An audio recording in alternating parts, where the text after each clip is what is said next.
يا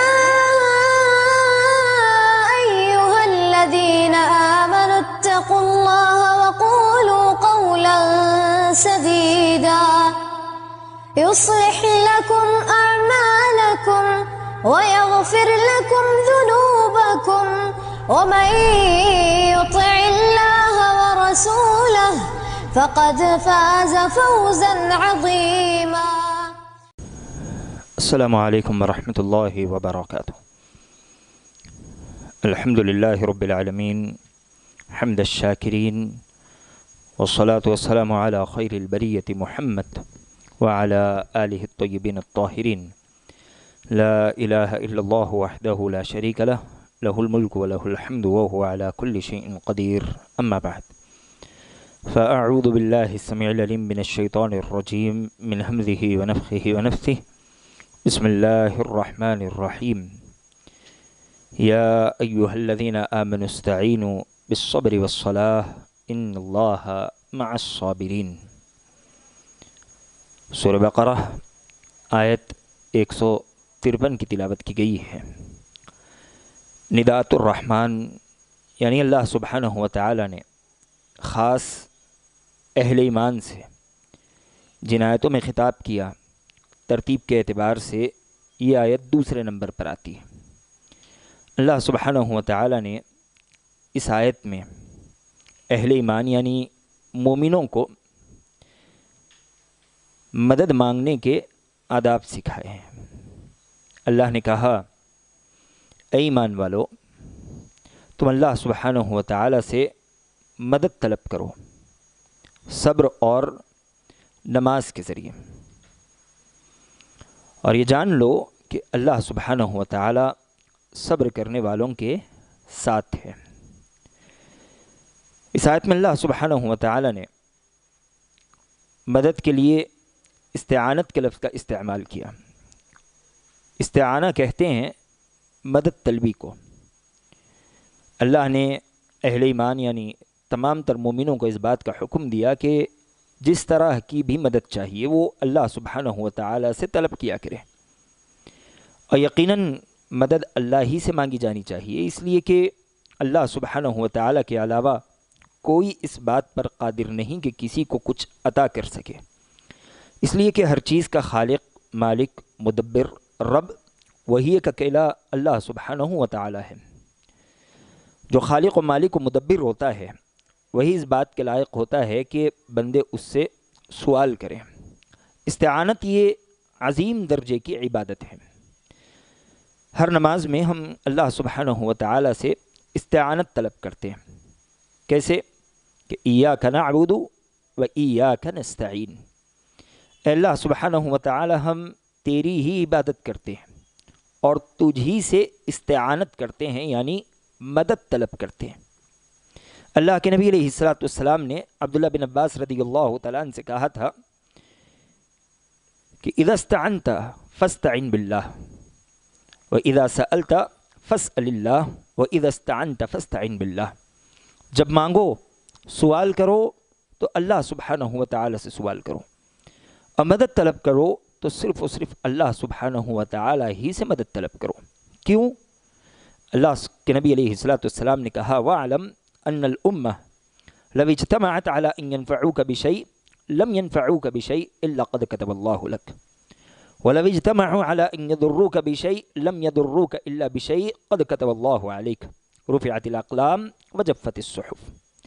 نبی علیہ السلام نے کہا کہ یہ بات جان لو کہ اگر ساری دنیا مل کر تمہیں فائدہ پہنچانا چاہے تو وہ تمہیں فائدہ نہیں پہنچا سکتی سوائے اتنا فائدہ جتنا پہلے سے اللہ نے تمہارے مقدر میں لکھ رکھا ہے، اور اگر ساری دنیا مل کر تمہیں نقصان پہنچانا چاہے تو وہ تمہیں نقصان نہیں پہنچا سکتی سوائے اتنا نقصان جتنا نقصان تمہارے مقدر میں پہلے سے اللہ رب العزت نے لکھ رکھا ہوا ہے. تو معلوم ہوا کہ اللہ سبحانہ و تعالی ہی کی اکیلی ذات ایسی ہے جس سے مدد طلبی کی جا سکتی ہے، جس سے سوال کیا جا سکتا ہے.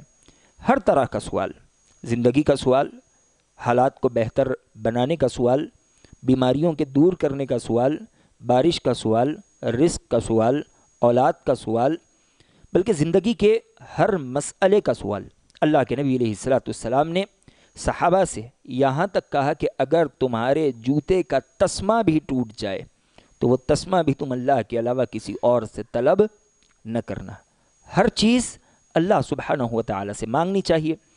اور اس آیت میں اللہ سبحانہ و تعالیٰ نے مومنوں کو بھی اسی بات کا حکم دیا، لیکن اللہ نے مانگنے کا ادب سکھایا. مانگنے کا طریقہ اللہ سبحانہ و تعالیٰ نے اس آیت میں بتایا. اللہ نے کہا استعینوا بالصبر والصلاۃ، تم اللہ سے مدد طلب کرو، مانگو، لیکن وسیلہ کن کن چیزوں کو بناؤ؟ تو نمبر 1 صبر، نمبر 2 نماز. ان دونوں چیزوں کے ذریعے تم اللہ سبحانہ و تعالیٰ سے مدد طلب کرو. یقین جانو ان اللہ مع الصابرین، اللہ سبحانہ و تعالیٰ صبر کرنے والوں کے ساتھ ہوتا ہے. اللہ نے یہاں 2 چیزوں کا تذکرہ کیا، ایک صبر اور ایک نماز. صبر کہتے ہیں کسی بھی چیز کے بندھنے کو یا باندھنے کو، کسی بھی چیز کو روک کر رکھنے کو.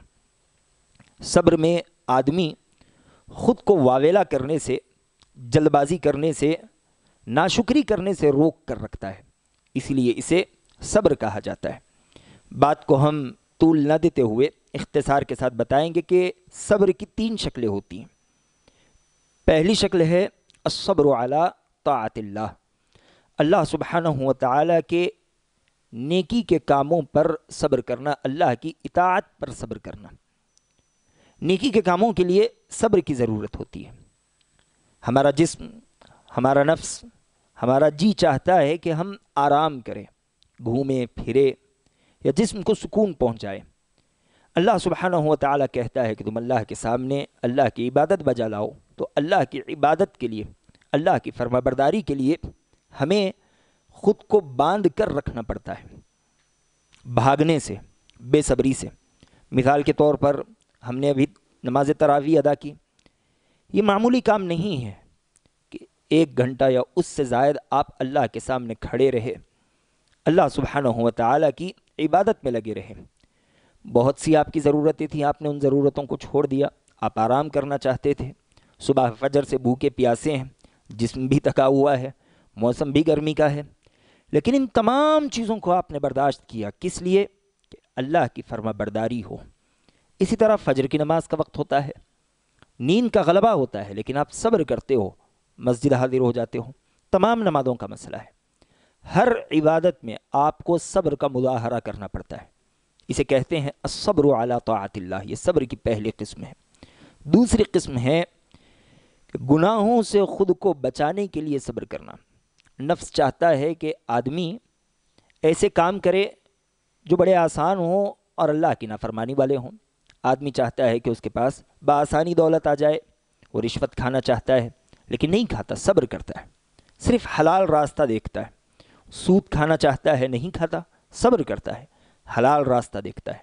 وہ جوا کھیل کر بہت سارے پیسے کما سکتا ہے، نہیں کماتا، صبر کرتا ہے، حلال راستہ دیکھتا ہے. بدکاری کر سکتا ہے، جسم کو سکون پہنچا سکتا ہے، نہیں کرتا، بیوی کے پاس جاتا ہے، حلال راستہ دیکھتا ہے، صبر کرتا ہے. اسی طرح ہر گناہ سے بچنے کے لیے ہمیں صبر کا مظاہرہ کرنا پڑے گا. اللہ سبحانہ و تعالیٰ نے یہاں پر بھی ہمیں صبر کا حکم دیا. صبر کی تیسری قسم ہوتی ہے کہ مصیبتوں پر صبر کرنا. ہم سمجھتے ہیں کہ مصیبتوں پر صبر ہی اصل صبر ہے، مصیبتوں پر صبر بھی ایک صبر کی قسم ہے، لیکن اللہ کی عبادت پر بھی ہمیں صبر کرنا پڑے گا. گناہوں سے بچنے میں بھی صبر کا مظاہرہ کرنا پڑے گا. ہم میں سے کتنے ایسے ہیں جو نیکیوں پر صبر نہیں کر سکتے؟ کتنے ایسے ہیں جو گناہوں پر صبر نہیں کر سکتے؟ بہت سی نافرمانیاں اللہ سبحانہ و تعالیٰ کی سرزد ہو جاتی ہیں، وہاں ہم صبر کا مظاہرہ نہیں کرتے، بلکہ ہمیں نیکیوں پر بھی صبر کرنا چاہیے، گناہوں سے بچنے پر بھی صبر کا مظاہرہ کرنا چاہیے. اسی طرح جو پریشانیاں، جو آفتیں ہمیں آ لیتی ہیں، ان آفتوں پر بھی ہمیں صبر کا مظاہرہ کرنا چاہیے. یہ صبر کب کرنا چاہیے؟ جیسے ہی آپ پریشانی کی پہلی خبر سنیں گے اسی وقت آپ کو صبر کرنا پڑے گا. اس سلسلے میں اللہ کے نبی کریم صلی اللہ علیہ وسلم کہتے ہیں الصبر عند صدمت انما الصبر عند الصدمت الاولى. صبر پہلے صدمے کے وقت ہوتا ہے، جب آپ کو خبر پہنچے کہ فلانا مسئلہ ہو گیا، فلانی تکلیف سے آپ دو چار ہو گئے، آپ کا فلانا نقصان ہو گیا، فلانی جگہ کچھ ہو گیا تو فلانی جگہ کچھ ہو گیا، جیسے ہی آپ خبر سنو گے اسی خبر کے سننے کے ساتھ آپ کو صبر کرنا پڑے گا. آپ صبر کر لے جاؤ گے، آپ کے لیے بڑی فضیلتیں ہیں. اللہ کے نبی کریم صلی اللہ علیہ وسلم کہتے ہیں کہ ایک مومن کو تکلیف پہنچتی ہے غم سے، پریشانی سے، یا اس کے پاؤں میں ایک کانٹا ہی کیوں نہ چبھے، حتی الشوک یشاکوہا، ایک کانٹا بھی اگر اس کے پاؤں میں چبھتا ہے اسے تکلیف ہوتی ہے. اللہ سبحانہ و تعالی اس تکلیف کی وجہ سے اس کے گناہ جھاڑ دیتا ہے، ویسے ہی جھاڑتا ہے جیسے سوکھے پتے درخت سے جھڑ جاتے ہیں. لیکن یہ گناہ کب جھڑتے ہیں؟ جب ہم تکلیف پر صبر کریں. اگر انسان تکلیف پر صبر نہ کرے تو اس کے گناہ اس سے نہیں جھڑائے جاتے، اس کی نیکیوں میں اضافہ نہیں ہوتا، بلکہ مزید وہ گناہ گار ہو جاتا ہے. عام طور پر ہمارے پاس جب کوئی آفت کی خبر آتی ہے تو پہل روتے ہیں، دھوتے ہیں، واویلا کرتے ہیں اور بہت سی شکایتیں اپنی زبان سے نکال لیتے ہیں. اور خاصتاً جب کسی کی وفات کی خبر آ جائے تو اللہ ہی رحم کرے، بہت سے لوگوں کی زبان سے ایسے کلمات نکلتے ہیں جو انہیں دین اسلام کے باہر کرتے. ابھی عمر کیا تھی، اللہ کو کیا یہی دکھا تھا، نعوذ باللہ، اس کی جگہ اللہ مجھے لے لیتا. یہ سب تقدیر سے جھگڑا ہے، یہ اللہ سبحانہ و تعالیٰ کے فیصلوں کو قبول نہ کرنے کی باتیں ہیں. جو خبر پہنچے آدمی کہے ان للہ و انا الیہ راجعون. اللہ نے ہمیں اسی بات کا حکم دیا. نبی علیہ السلام کہتے ہیں جب بندے کو کوئی تکلیف پہنچے اور بندہ اپنی زبان سے یہ کلمات نکالے، ان للہ و انا الیہ راجعون، اللہم اجرنی فی مصیبتی و اخلف لی خیرا منہا، اے اللہ جو مصیبت مجھے پہنچی ہے تو اس پہ اجر سے نواز، و اخلف لی خیرا منہا، اور اس چیز سے بہتر چیز تو مجھے عطا کر دے. نبی علیہ السلام کہتے ہیں بندہ یہ دعا پڑھتا ہی ہے الا اخلف اللہ خیرا منہا، اللہ سبحانہ و تعالی اس انسان کو اس سے بہتر چیز عطا کر دیتا ہے. تو جب کبھی ہمیں تکلیف پہنچے، ہر تکلیف پر، چھوٹی تکلیف ہو کہ بڑی تکلیف ہو، ہمیں کیا کہنا چاہیے؟ انا للہ و انا الیہ راجعون، اللہم اجرنی فی مصیبتی و اخلف لی خیرا منہا. اس سلسلے میں بڑا پیارا واقعہ ہے، آپ میں سے بہت سو نے سن بھی رکھا ہوگا کہ ام سلمہ رضی اللہ تعالی عنہ کہتی ہیں کہ اللہ کے نبی علیہ السلام کی روایت مجھ تک پہنچی اور کچھ دن بعد میرے شوہر ابو سلمہ کی وفات ہو گئی. ابو سلمہ کی وفات ہو گئی تو میں اللہ کے نبی علیہ السلام کی اس روایت کے پیش نظر میں یہ دعا پڑھا کرتی تھی کہ ان للہ و انا الیہ راجعون، اللہم اجرنی فی مصیبتی و اخلف لی خیرا منہا. دعا تو پڑھتی تھی لیکن ساتھ ساتھ یہ بھی سوچتی تھی کہ ابو سلمہ سے بہتر کون شوہر مجھے مل سکتا ہے. ابو سلمہ بڑے بہتر انسان تھے، پہلے اسلام قبول کرنے والے، دو طرف ہجرت کرنے والے، نبی علیہ السلام کے ساتھ جہاد کرنے والے، اپنے اہل و عیال کا اچھا خیال رکھنے والے. سوچتی تھی کہ میں ابو سلمہ سے بہتر شوہر کون ہو سکتا ہے. لیکن اللہ کے نبی علیہ السلام کا فرمان ہے، یقین تھا، دعا کا ورد کرتی رہتی تھی. ام سلمہ رضی اللہ تعالیٰ عنہ کہتی ہیں کہ کچھ دن کیا گزرے کہ میرے دروازے پر دستک ہوئی. میں نے دیکھا کہ باہر حاطب بن ابی بلتعہ رضی اللہ تعالیٰ عنہ کھڑے ہیں اور مجھ سے کہہ رہے ہیں کہ ام سلمہ تم سے اللہ کے نبی علیہ السلام نکاح کرنا چاہتے ہیں. تو آدمی تکلیف پر یہ کلمات اپنی زبان سے نکالے، صبر کرے اور دیکھے اللہ سبحانہ و تعالی اس سے بہتر چیز اسے عطا کر کے رہے گا. یہ ہمارا ایمان ہونا چاہیے. مصیبتوں پر صبر 4 درجوں میں ہوتا ہے. پہلا درجہ ہے جزع و فضا کا، کہ آدمی صبر ہی نہ کرے، واویلا کرے، چیخ پکار کرے، جس کی کچھ مثالیں ابھی ہم نے آپ کے سامنے دی. شکایتیں کرنے لگ جائے، دامن پھاڑے، گال نوچے، بال کھینچے. یہ چیز عام طور پر خواتین میں ہوتی ہے. کوئی پریشانی کی خبر انہیں ملے تو وہ گا کر، رو کر، چیخ کر شکایتیں کرنے لگ جاتی ہے.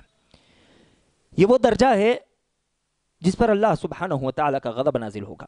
اللہ کے نبی علیہ السلام کہتے ہیں یہ جاہلیت کا عمل ہے، اسے نوحہ کہا جاتا ہے. اللہ سبحانہ و تعالیٰ قیامت کے دن نوحہ کرنے والوں کو گندم کا لباس پہنائے گا اور انہیں جہنم میں دھکیل دے گا. تو تکلیف پر آدمی واویلا نہ کرے، یہ ایک درجہ ہے. دوسرا درجہ ہے صبر کرے. جو مصیبت انسان کو پہنچے اس پہ صبر کرے، اللہ سے دعا کرے اور بہتری کی امید رکھے۔ تیسرا درجہ ہے، بڑا عظیم درجہ ہے، تسلیم و رضا کا۔ جو مصیبت بندے کو پہنچے اِنَّ لِلَّهِ کہے، اس فیصلے سے راضی ہو جائے، اس سے بہتر کی بھی امید نہ لگائے۔ یہ کہے کہ اللہ نے میرے حق میں یہی رکھا تھا سو اللہ نے کر دیا، اب جو بہتر ہوگا اللہ وہ کرے گا، مجھے کسی اور چیز کی امید نہیں ہے۔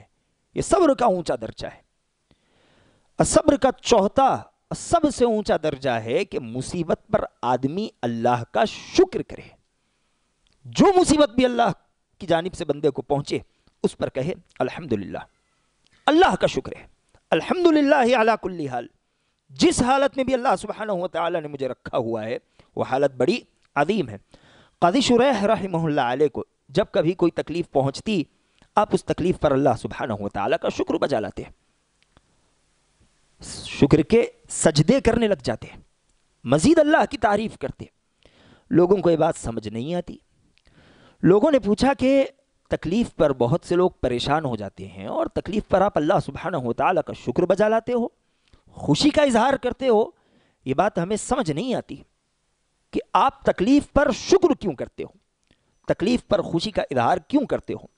قاضی شریح رحمہ اللہ علیہ کہتے ہیں کہ 4 وجوہات سے میں تکلیف پر، مصیبت پر اللہ سبحانہ و تعالی کا شکر بجا لاتا ہوں۔ سب سے پہلی وجہ یہ کہ اللہ نے جو مصیبت مجھے دی اللہ اس بات پر بھی قادر تھا کہ وہ اس سے بڑی مصیبت میں مجھے ڈال دیتا۔ میں اس بات پر شکر بجا لاتا ہوں کہ اللہ نے مجھے بڑی مصیبت سے بچایا۔ جو بھی مصیبت مجھے پہنچی ہے چھوٹی ہے، اس لیے کہ اس جہاں میں ہماری مصیبت سے بڑی مصیبت کسی نہ کسی کے پاس آپ کو مل جائے گی۔ یہی وجہ ہے کہ شریعت اسلامیہ نے ہمیں زندگی گزارنے کا اس سلیقہ دیا کہ انظروا الی من هو اسفل منکم ولا تنظروا الی من هو فوقکم فهو اجدر الا تزدروا نعمت اللہ علیکم۔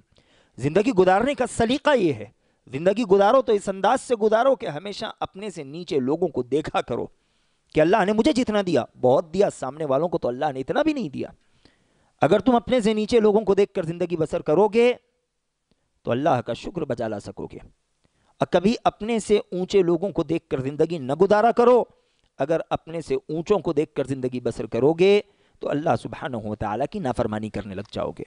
تو قاضی شریح رحمہ اللہ علیہ شکر جن وجوہات سے کرتے تھے ان میں پہلی وجہ یہ تھی کہ اللہ نے جو مصیبت مجھے دی اللہ نے اس سے بڑی مصیبت سے مجھے بچا لیا۔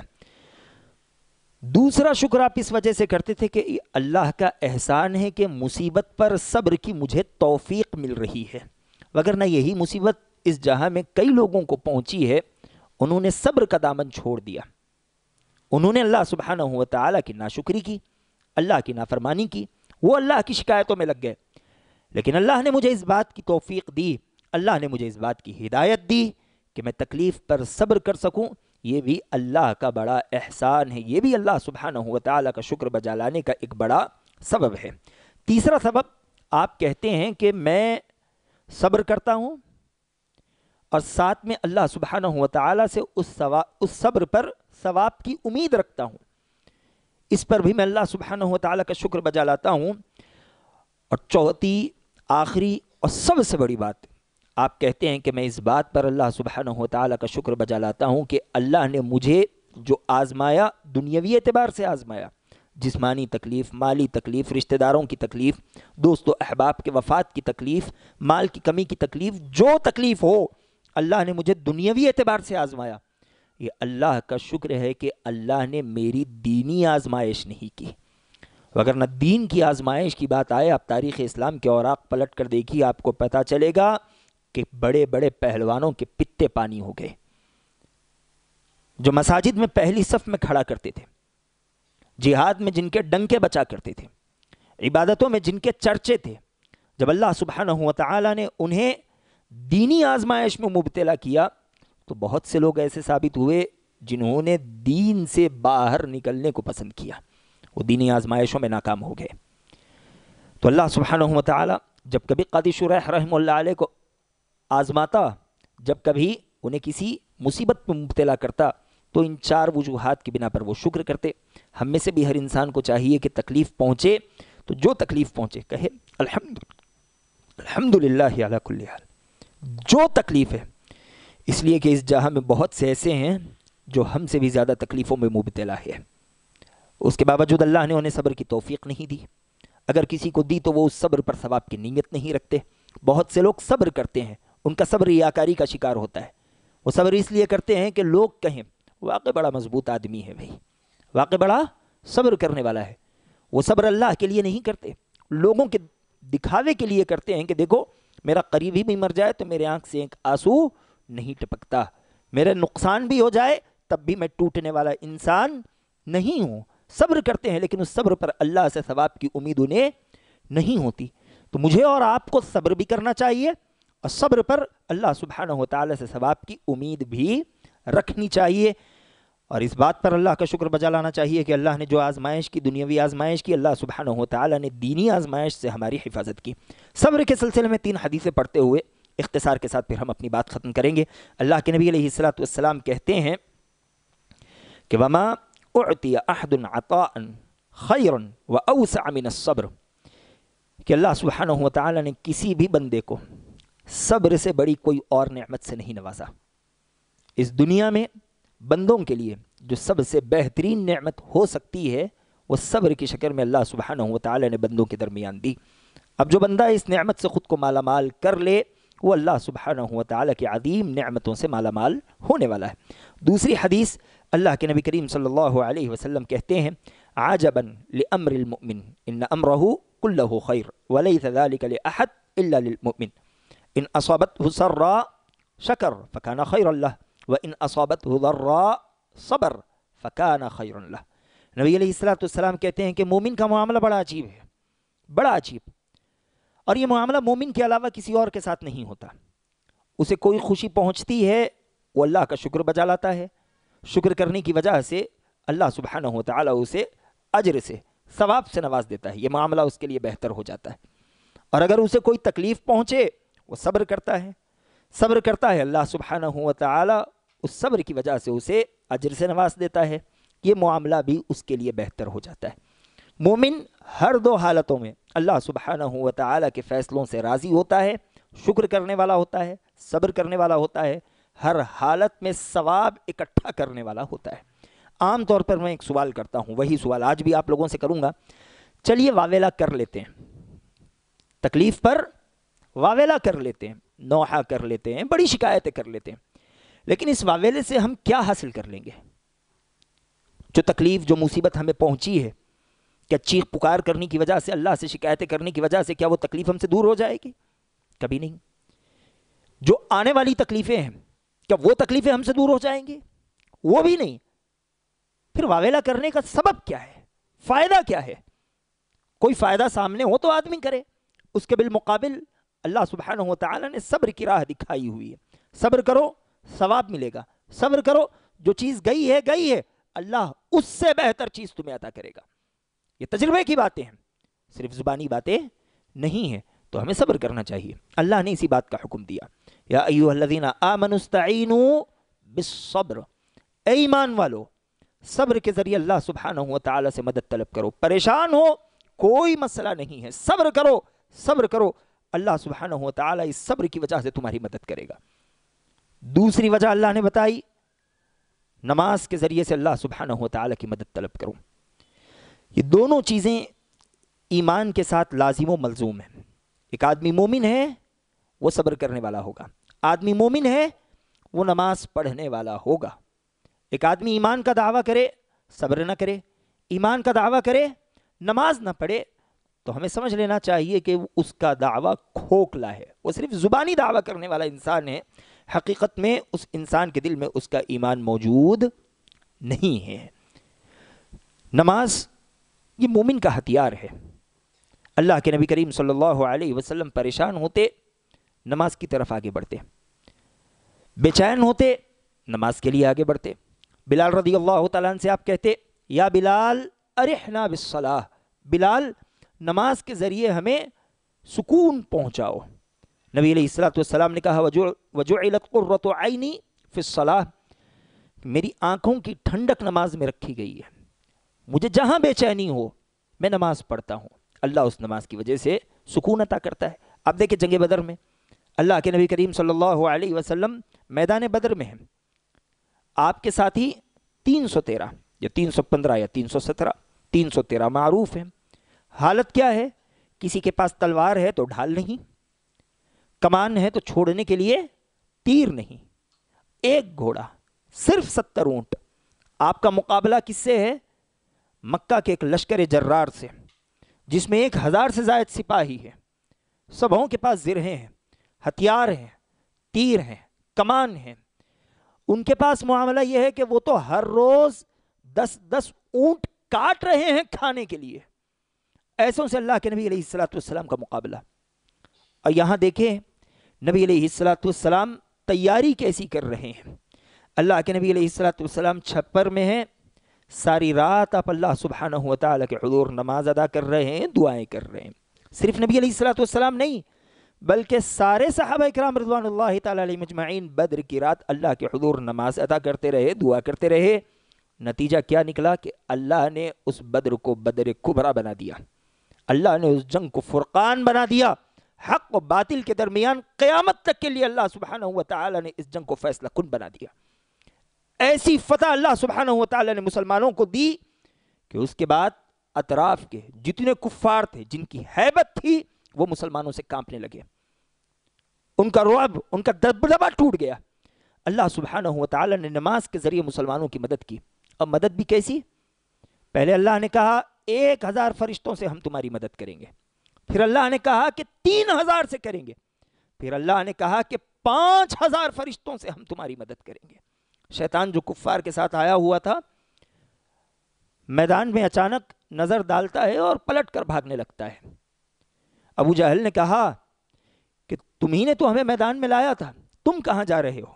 شیطان جو ایک کافر کی شکل میں آیا ہوا تھا کہنے لگا کہ بھاگو، جو چیز میں دیکھ رہا ہوں وہ تم نہیں دیکھ سکتے، اور تمہارا مقابلہ ایسے لشکر سے ہے جس سے تم کبھی جیت بھی نہیں سکتے۔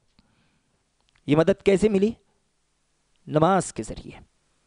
اللہ سبحانہ و تعالی نے نماز کو ہمارے لیے ایک عظیم ذریعہ بنایا فتح و نصرت کا، اللہ کی مدد کا، ہماری کامیابی کا۔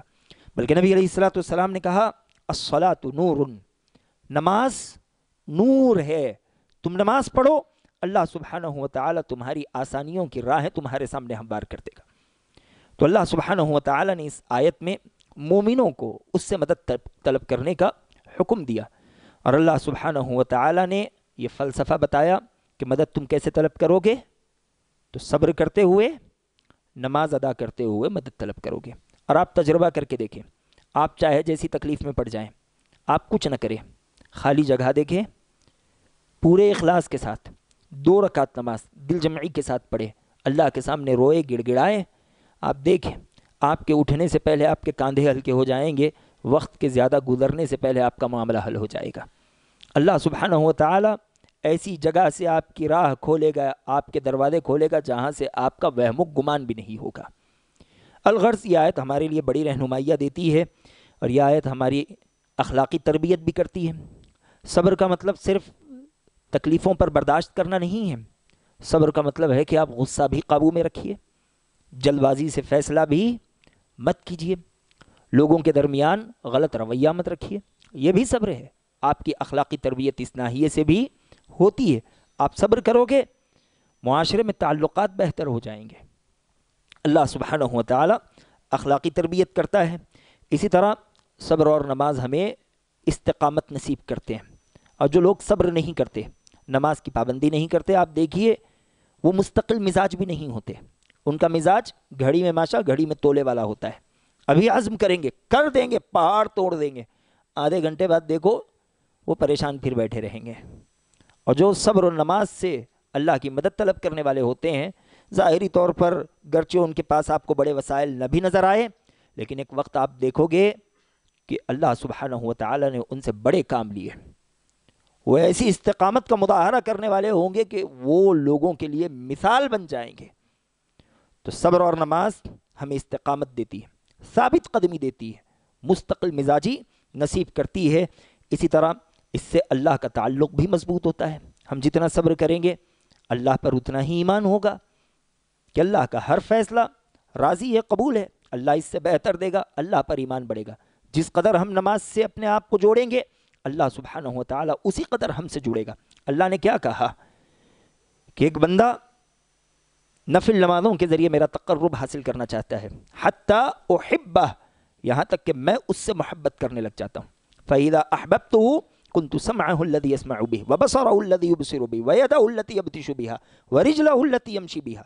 جب میں میرے بندے سے محبت کرتا ہوں تو پھر میرا بندہ اپنی آنکھ سے وہی دیکھتا ہے جو میں چاہتا ہوں، کان سے وہی سنتا ہے جو میں چاہتا ہوں، ہاتھ سے وہی پکڑتا ہے جو میں چاہتا ہوں، اپنے پاؤں وہیں بڑھاتا ہے جہاں میں چاہتا ہوں۔ یعنی اللہ سبحانہ و تعالیٰ کے علم کی روشنی میں بندہ اپنی زندگی بسر کرنے لگ جاتا ہے۔